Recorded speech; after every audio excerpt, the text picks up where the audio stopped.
Have you ever felt like you were on the outside looking in, especially as a kid? That feeling of being left out, of not quite belonging. This isn't just a fleeting childhood sadness. Being an excluded child can leave deep, lasting marks that shape who we become as adults. Today, we're going to dive into the psychology behind this experience and understand its long-term effects. This is a topic that affects so many of us, whether we lived it ourselves or saw it happen to someone else.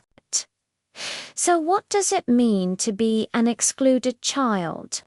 It's more than just not being picked for a team once or twice. It's a persistent pattern of being socially rejected, ignored, or ostracized by peers. This can happen in many ways. It might be overt, like being openly bullied, teased, or physically left out of games.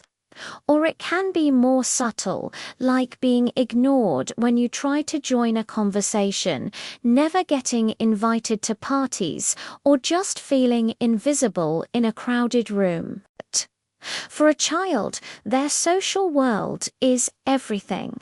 Fitting in and having friends are not just nice things to have. They are crucial for healthy development. Our brains are wired for connection.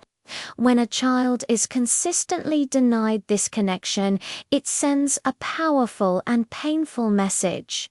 You are not wanted. You are not good enough.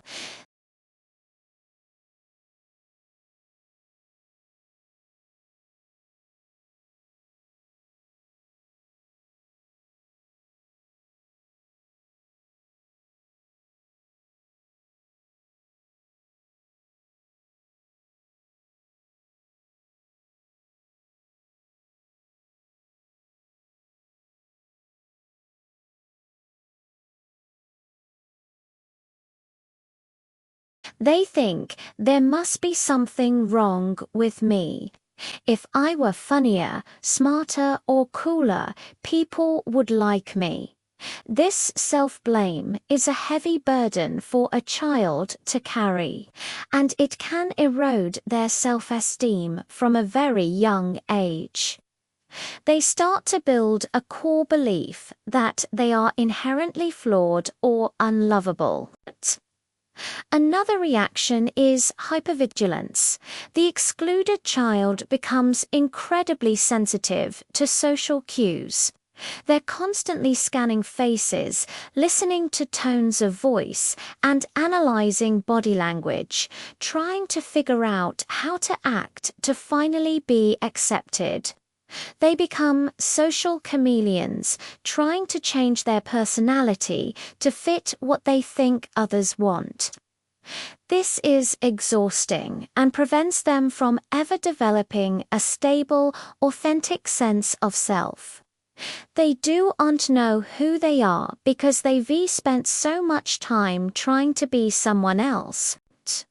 Some children might react with anger and aggression. If the world feels hostile, they might decide to fight back. This can lead to behavioral problems at school, getting into fights, or developing a defiant attitude. It's a defense mechanism. They build a tough exterior to protect the vulnerable, hurt child inside. They think, I'll reject them before they can reject me again. This often makes the social exclusion even worse, creating a vicious cycle that's hard to break. Yet another coping strategy is withdrawal. The child might give up on trying to connect with peers altogether. They retreat into solitary activities like reading, video games, or just spending time alone in their room. While these can be healthy hobbies, when they become a total substitute for human connection, it can lead to profound loneliness and social anxiety. The child simply decides that it's safer to be alone than to risk the pain of another rejection. These childhood patterns don't just disappear when we grow up. They follow us into adulthood and can have a major impact on our relationships, careers, and mental health. Let's look at how.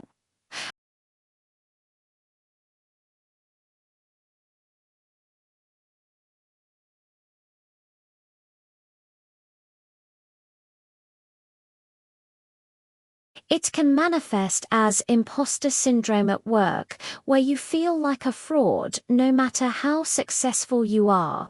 It can make it hard to accept compliments or believe that someone could genuinely love you.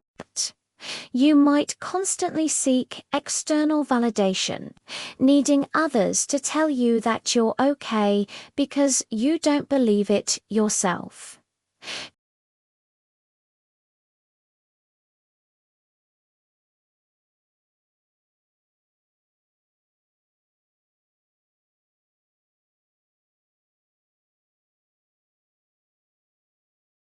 You might be suspicious of people's motives, always waiting for the other shoe to drop. This can lead to pushing people away or sabotaging relationships when they start to get serious.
So, if this sounds like you, what can you do?